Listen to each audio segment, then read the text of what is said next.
Fallout from the Steelers-Dolphins trade on today's Peacock and Williamson mailbag. Is TJ Watt really available, and what would it cost? And now who has the top cornerback rooms in the NFL on today's Peacock and Williamson?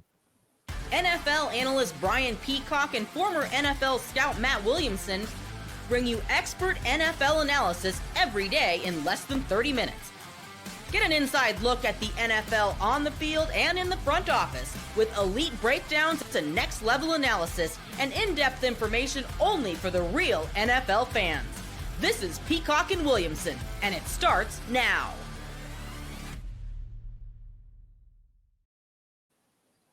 Welcome to the Peacock and Williamson NFL Show. Brian Peacock alongside Matt Williamson at BD Peacock at Williamson NFL. Thanks, everybody, for making us your first listen on the Locked On Podcast Network. Your team every day. Love and appreciate all the everydayers out there. Thanks for hanging with us as we get ready for 2025. Camps creeping up close on us now that we are in July. A big trade to talk about. We've already talked about the big trade, but there's some other aspects of that I think we have to cover on today's program. We're getting a lot of questions about it. If you want to get involved in any of these mailbags, hit us up on Twitter at BD Peacock, at Williamson NFL. Drop a question or a comment on YouTube, and of course, subscribe while you are there or anywhere you listen to your podcasts. And today's episode of Peacock and Williamson is brought to you by FanDuel.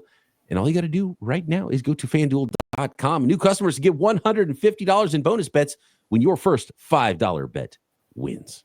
Okay, so the Pittsburgh Steelers this week, Matt, betting that Jalen Ramsey is going to be better for their defense than Minkah Fitzpatrick, trading safety away for a corner, adding Jonnu Smith as well. And then Adam Schefter comes along and just throws a grenade on everything and saying that now that Minkah's been traded and teams are starting to circle the waters and thinking that with an extension not being hammered out and that maybe it's further away than we all realize with TJ Watt, and teams are coming calling about potentially trading for TJ Watt and prying him away from the Pittsburgh Steelers. And at first glance, you would think that is insanity. But I think it's a little bit less insane than maybe last week. If they're willing to trade Minkah Fitzpatrick, then if I think, Omar Khan, GM of the Steelers, and ownership, if they think maybe there's a move that makes them better long-term and they don't want to go to $40 million a year on any player, then maybe they could listen to offers on TJ Watt. So Jared asked the question that I come up with as well in my mind when I first hear that is, Matt, first of all, could this possibly be from a guy who covers the Steelers day to day? And what would be the TJ Watt asking price that would blow the Steelers away? And they would have to be blown away. So I very much believe he will sign, and I just don't think there's a rush. I remember when they went through his last contract situation, he held in at camp and laughed and joked and was part of the team, just didn't practice. And frankly, Tomlin and the whole organization was fine with that. Like, just don't get hurt. We know you're going to sign. Just keep you in bubble wrap during camp. Great.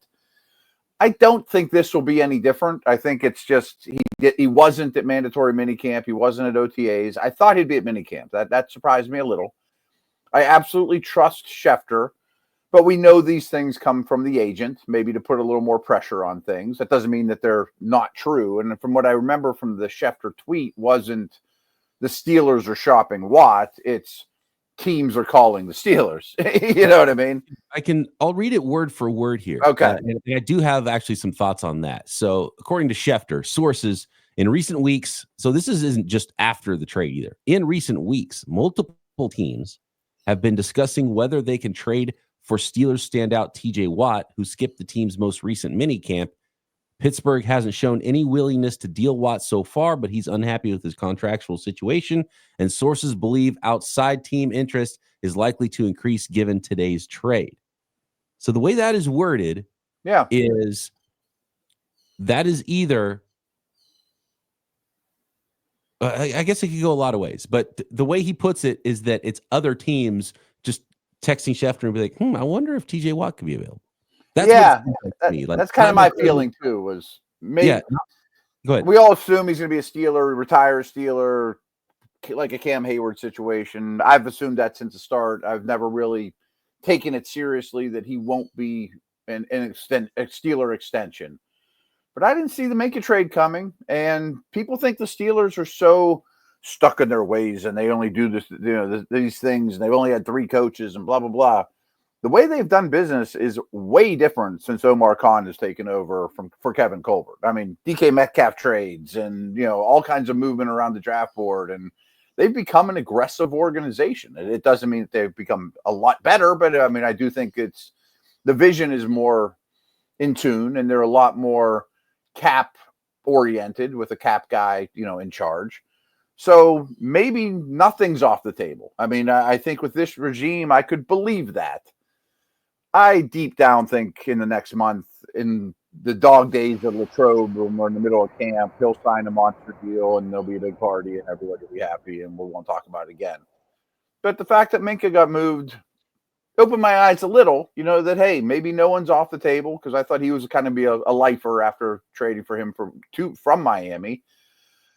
I found it odd on draft day when they drafted Jack Sawyer, because I didn't think edge was a need at all. Now, that's not enough to trade TJ Watt because he was a 4th-round pick on Jack Sawyer. And, they have Herbig, who's a really good pass rusher, and Highsmith's a good player. But I think you'd have to get your doors blown off. Like, let me run one by you, because I meant to run this by Peter Bukowski when he was on. I said, because someone asked me, and I've been kind of kicking around my head, like, it just is a jumping off point. Who says no to Jaden Reed in a 1st-round pick for Watt? Send them back to Wisconsin. Huge need for the Packers. They could afford to move a receiver, Probably wouldn't be an early first. Yeah, it's an easy no from the Steelers. Me too. Yeah. You would have to. So for it to make sense to me, the 25th pick and Jaden Reed isn't going to get it. No. To me, the only way it makes sense is if it gets you to a franchise quarterback. Right. So how do you do that when you don't know what the draft order is? Right. Unless another pick in the 20s is, like, so if I'm the Steelers, I'd be like, well, I wouldn't be asked for Jordan, or I wouldn't be asked for Jaden Reed. I'd be asking for Jordan Love. You know what I mean? Like, right. That. You should have the audacity to ask for something insane if you're the Steelers. Watt and a 1 for Love. Yeah. Yeah. They know probably, but right. Yeah. Yeah. So like that, to me, if you trade Watt, it has to be something crazy that helps you get there. So we're talking multiple picks, and if it's money, then it's money, right? Mm-hmm. So we're talking you get all the money off the books, and you're not paying a big time edge rusher, and you have 1 million picks, and you're in charge of the draft, and you go get your guy because you have enough picks to do that. If you're doing it now, and then maybe you can get a player back that helps you still be competitive now and win now. But the Ramsey trade makes to me. Like, I know you traded Minka, but the Ramsey trade makes less sense if you trade Watt. Exactly. Exactly. Like, everyone around here is like, wow, the Steelers are all in. They're stupid. They can't win it all. Look how old they've gotten. They're pushing their chips in. I'm like, no, they haven't. This is not the Rams trading 1st-round picks 10 years in a row or whatever. And I put this tweet out, and people were blown away by it. I mean, when you look at off-season cap space for this upcoming year, the Steelers have the 3rd most. The year after that, they have the 2nd most. They've got a ton of draft picks. They have not mortgaged their future at all. They're doing, in my opinion, I'm very biased, they're doing a heck of a job of trying to win now with some older dudes that they're not married to long-term at all, while having a ton of future assets. I mean, you got all this cap space, and to me, in a much better class, that just screams trade a bunch of picks or whatever to go get a quarterback in next year's draft, so I want Watt for that, And by the way, so we talked a lot about Tomlin and how the ship doesn't sink, even though they haven't had good quarterback play for, almost a decade. And since Ben was good, and the defense and how good that is, and TJ Watt. And I think one of our listeners dropped a stat, and I don't know how accurate this is, but essentially in recent years, when TJ Watt doesn't play, the Steelers are like 1-10. The splits when he's on and off the field, not during the course of a game as much as when he's been injured, is remarkable. And you dropped the stat, I believe it was yesterday, about the quarterbacks, and which drives this point home anymore. So, like, even though they've had bad quarterback play, the Steelers have still won games. And you listed all the quarterbacks in the last 10 years, I think it was, or whatever. It was Ben Roethlisberger, Landry Jones, Mitch I'm actually Trubisky, looking at it now. Yeah. Justin Fields. And so you could probably shed some light on this tweet, but only one of those guys did not have a winning record. And it was a group of bad quarterbacks. Yeah. So here it is. We did not talk about it on the show. I tweeted it and it got a lot of attention, obviously. But over the last decade, the Steelers have started 9 different quarterbacks. Ben, Landry Jones, Michael Vick, Mason Rudolph, Devlin Duck Hodges, Mitch Trubisky, Kenny Pickett, of course, Justin Fields, and Russell Wilson. Trubisky's the only one that has a losing record as a starter. And I think it's like 1-2. So it's bonkers. When Duck Hodges is starting at quarterback for the Steelers, they still don't have a losing record. Yet when TJ Watt's not on the field for the Steelers, they win 1 out of 10 games. Right. So what are we talking about here? Right. So TJ Watt's not going anywhere. Right. Again, and I think the most recent trade shows, hey, we're trying to win this thing with the best defense on the planet, hopefully, while Rodgers manages a game like he's John Elway at the end of his career or Peyton Manning at the end of his career. And in the meantime, we're set up well for the future. So don't call us about what. And even more curious now, post-trade, is we see the coinciding move from the Miami Dolphins. Darren Waller out of retirement. Yeah. Jonnu Smith. Do the Steelers now have the top cornerback room in the NFL? Let's talk which teams have the best group of cornerbacks from the Peacock and Williamson and Mailbag next. Today's episode of Peacock and Williamson is brought to you by FanDuel, America's #1 sports book. Summer sports in full swing, whether you're all about baseball under the lights, which I am, golf on the green. Hey, yeah, me too. High stakes soccer action. FanDuel is the best way to make every game even more exciting. And of course, you can bet on tons of NFL football. There is a million ways to get involved with NFL football. Futures for the 2025 season, weekly lines already up at FanDuel. Bet on your favorite team to win the Super Bowl. And a whole lot more props for the 2025 season. You're already following the action, so why not make it a little more thrilling? With FanDuel, you can get in the game while your friends are getting sunburned on the beach, not only before first pitch, but during the game. Live, in-game parlays, and much must-watch events, daily promotions at FanDuel keeps everything fresh every single day. And all you got to do is, if you're new to FanDuel, get a bonus of $150 to play with as well. So new customers can bet just $5 and get $150 in bonus bets. If your first bet wins, just open the FanDuel app today or visit FanDuel.com to get started.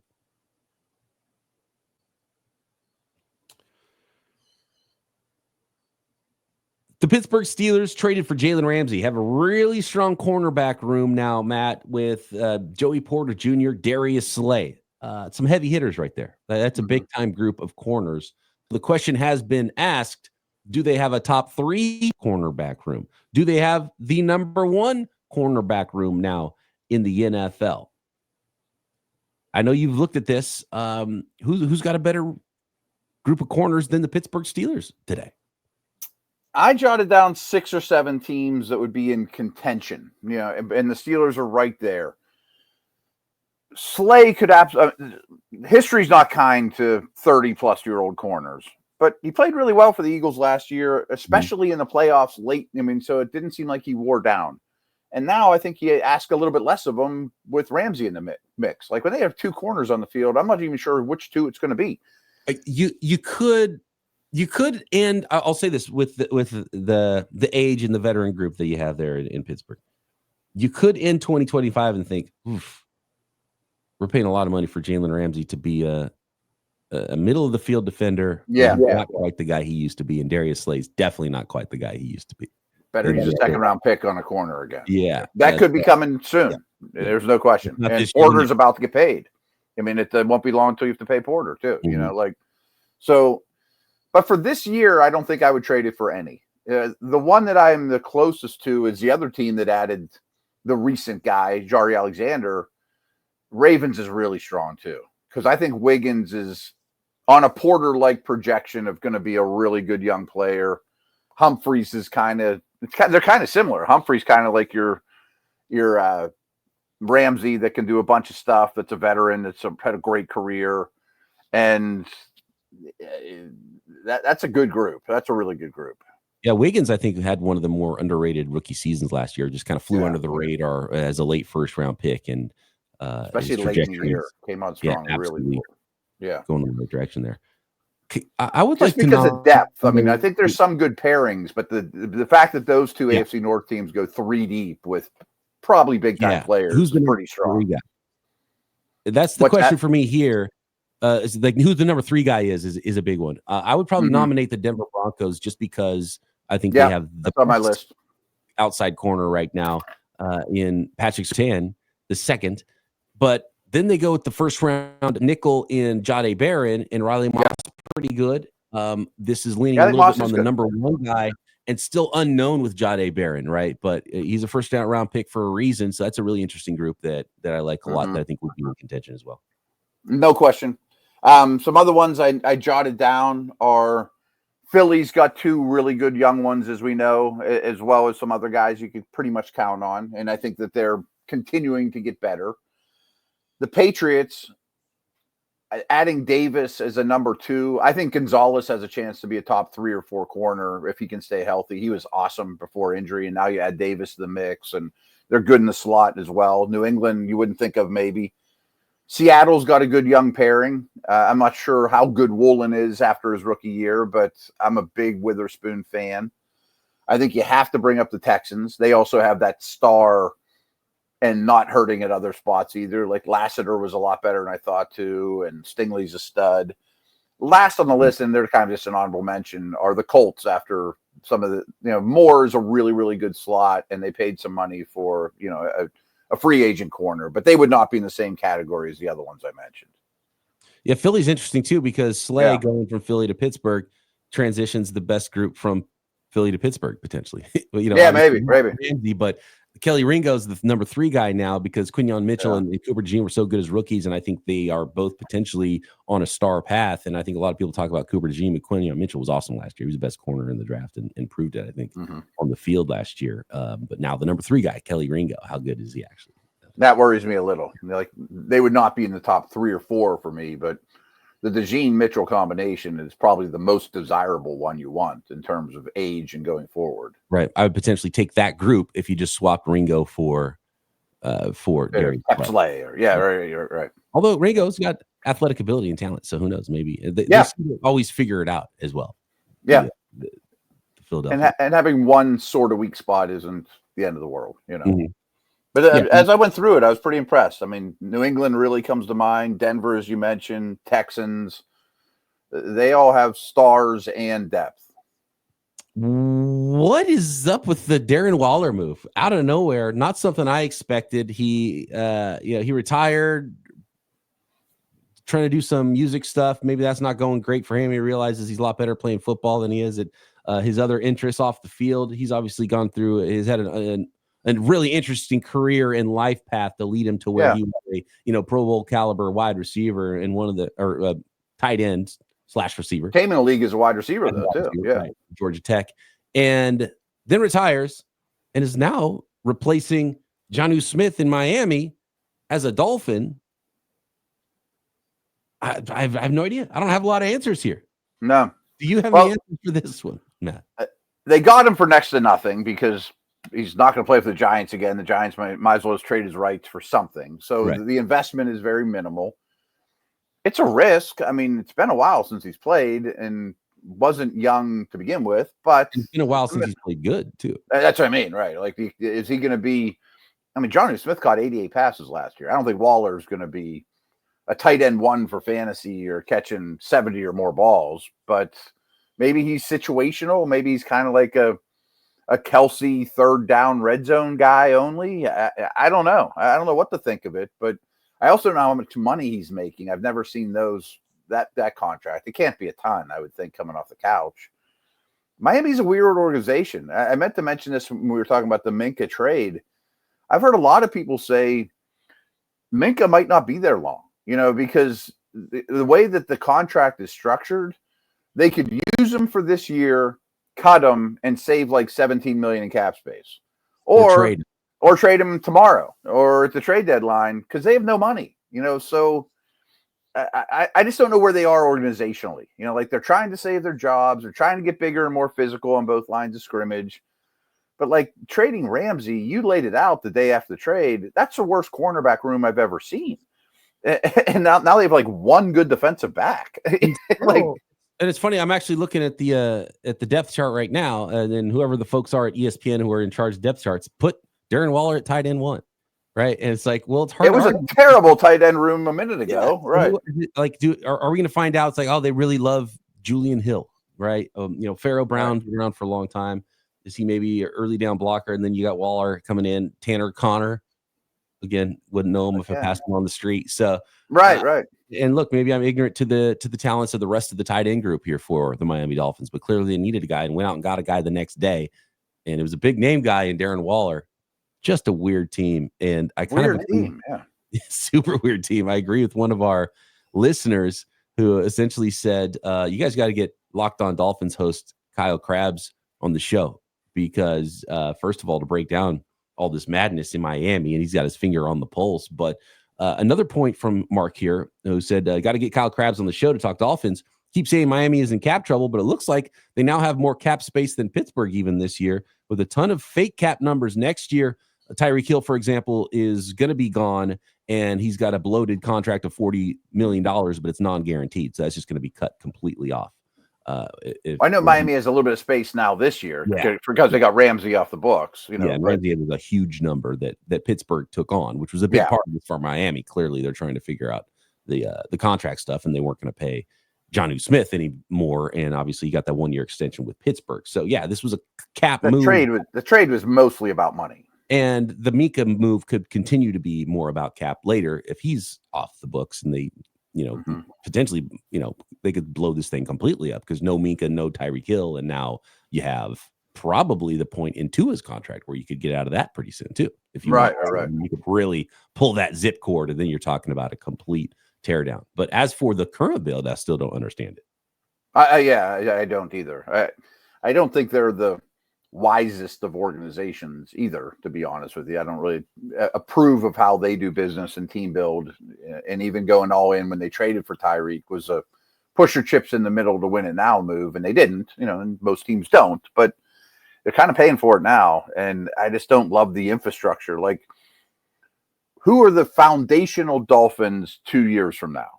I mean, Chop Robinson, Waddle, Chan, hopefully you're rookie D tackle and guard, or and hopefully Tua's still Paul hopefully Tua. The concussions are gone, and you're thinking of Tua as like, well, of course you still have Tua to build around, if he's thought of in that way in a couple which years. I would understand. I don't think that's terrible. He was a borderline tier 2 guy for us, tier 3, which is stronger than it might sound. Yeah. How we put our groups together. On that note, we have some questions here about being small hall guys, being small quarterback tier guys, or at least I am.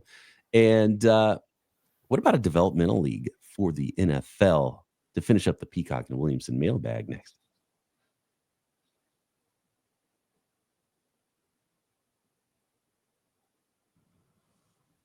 Good question here that I wanted the answer to because I've seen it on your Twitter page and your headline photo on Twitter. DJ wants to know, what's the story of your cover photo with you talking to George Bush when you were? Yeah, that was many years ago. He was the president at the time, and many pounds ago. I look a lot skinnier in that picture than I am nowadays. And it's not like you just won a Super Bowl and you were meeting the president with the Browns, right? No, we were not. We were on the verge of getting fired several weeks after that, actually. Yeah. So the story is, ownership of the Browns, the Lerner family at the time, are close with the Bushes. They were big Bush supporters, apparently. I'm very non-political to this day, so I don't know these things. But like when we did background checks on Braylon Edwards and all the draft picks, our head guy for background checks was one of the dudes that ran next to the car for George Bush, senior. So they had an obvious relationship with the family, with the organization, and I'm sure they gave the Bush family a lot of money for political reasons as well.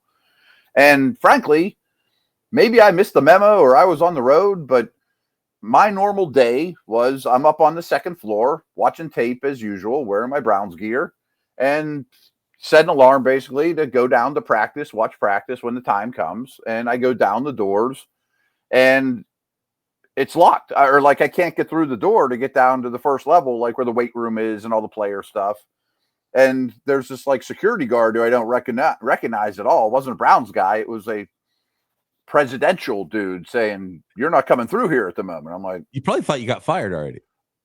I thought we might be under attack. I don't know what it was. I'm like, what's going on here? You know, I mean, because weirdly, my 9/11 experience was walking through the pit locker room as the day happened. And our head coach was trying to figure out, are we going to practice today or not? You know, like, I'm like, is something weird happening today? You know, different time, early 2000s, right? Yeah, right. It was only a year or two before that. And I'm like, should I be afraid? You know? But then eventually you go through and you walk down the hall and you go out to the practice field, and the president of the United States is there with tons of security, as you can imagine, unannounced to me. I mean, I'm sure Butch Davis knew and people that should know. And they said, "Hey, if you want to take a picture and sign an autograph, that's great." And so I had that picture is him signing my business card. And coincidentally, my uncle, who's about 10 years older than me, is a huge Republican Bush guy. And he has that business card now, like framed in like a crystal, like sitting on his desk. Wow. You know, pretty cool, you know. And you needed that business card after getting fired, like a lot of regimes have. Yeah. In Cleveland with the Browns not long after. Don't call that number. I'm not there anymore. But that's the story. Yeah. It was like, wow, this is I was cool. wanting to know that story too, because it looks like, oh, cool. You know, winning team meets the president. And then I think about, well, wait a second. No. Browns shirt on.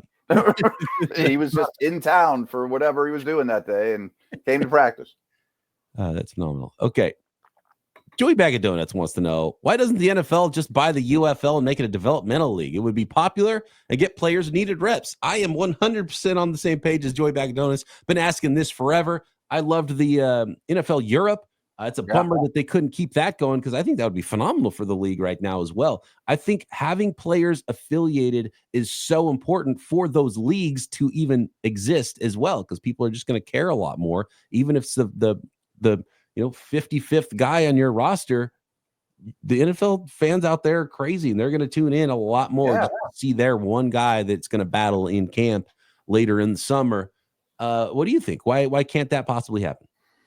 I don't know. I don't know. I'm not business savvy enough to know. It must be some sort of losing business proposition. But if you had the NFL's name behind it, and don't you think ratings would go up dramatically? Or if you could put Trey Lance there for a year and he's still the Niners or Cowboys property, like, wouldn't that be good for everybody involved? And I've been saying this for a million years, that some kind of minor league system to me would be wonderful. Like, Pittsburgh Penguins call up a goalie who's in their minors. The Pirates call up a shortstop. You know, like, I don't know if it could get to that level, but I know, one of the problems with reffing, well, wouldn't it be great to have a bunch of young refs there that once they prove themselves, they go to the league, young coaches, young strength coaches, young video guys, young quarterbacks and offensive linemen, just more reps. There's not enough practice time. There's not enough development for any facet of football.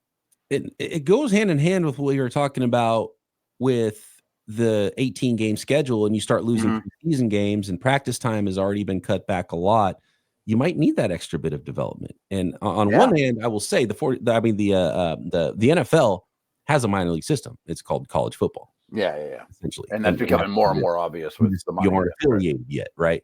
But short answer is because the NFL wants to make money and minor leagues don't make money, Right. I think Major League Baseball, they've already kind of, I think COVID helped allow this to happen, where they kind of slashed some leagues and some teams, so there's not as many affiliated teams in the organizations as there used to be, but there's still a ton of minor league teams, and you have to develop talent that way in probably hockey, I'm assuming, is similar. And you have to have it in Major League Baseball, because you don't come out of high school or college ready to be in the big leagues. Right. And they have A and triple A and double A, and there's many levels in baseball. But a lot of guys don't as well. So if the G League can work, and I think the NFL has seen the G League and could probably look at that and be like, okay, well, we can make it happen because the NFL is more popular than basketball. And the affiliation, I think, would be huge. So I would love to have it. I think it would work. It's probably not a super winning money proposition, which is the lone reason why the NFL's not doing it. I'm sure they were hemorrhaging money with the NFL Europe. I mean, every league that's ever existed hasn't lasted, going back to the USFL, right? Basically. I mean, except for the AFL NFL merger for the Super Bowl, but that was a long, long time ago, and the NFL was not the biggest dog in town back then. I'm sure there's low-hanging fruit that some business guy would tell me it can't work because of this, and you're done that. I think the NFL probably has kind of been waiting for somebody to make the league work first, and then be like, "Oh, cool, you guys did the hard work. Now we'll take it. We'll just buy it and thanks, guys. Take it over and put our name on it." None of them really did. So that's kind of the problem. Yeah. Honestly, the best one was NFL Europe. Yeah, it's fantastic, and they're trying to do more in Europe anyway, right? And they're trying to do more in different countries. So that'd be cool. I mean, if you're a player, you take anything you can to still get a paycheck. But if NFL Europe is this time of year or spring or, early winter, I can't play football all year round. You know what I mean? Like if I'm a specific player, like, boy, I had a good year at NFL Europe. Now I'm in the Bears training camp. I made the team. My body's going to explode. It would have to be pretty soon after the season. Players would be in shape from the season, but guys that already didn't play a lot, so there's not a lot of mileage on them, and then you get a chance to play, and then you still have enough time off before short season, maybe a 6-game season or something like that in playoffs. I mean, it couldn't be like how they do it. It's a fairly early spring league, and it doesn't last very long, so not far off. Put it in Europe though too. I mean, the more homework I've done with like Ireland since the Steelers are going there, and the people I've talked to, and they love it. I mean, they would go. They don't go to see Mahomes. They just want to see the game, And there's a lot of fans of a lot of teams. So you would have affiliation, which would help American fans really pay attention to it, watch it potentially on TV. And then you would have, obviously, the NFL fans that are overseas, and then local players from those countries that also were on the roster. Did I tell you the Rome Steelers bar story? I don't think so.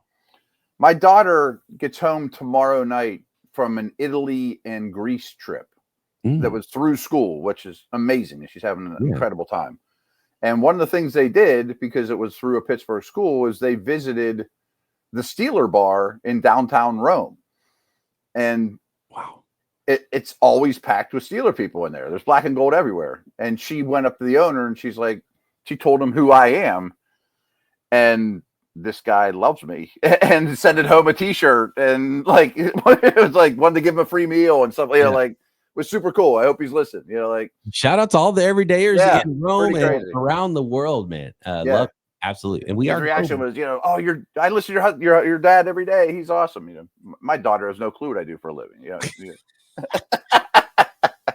That happens to me sometimes too with my wife. I'm like, can you even name my podcasts?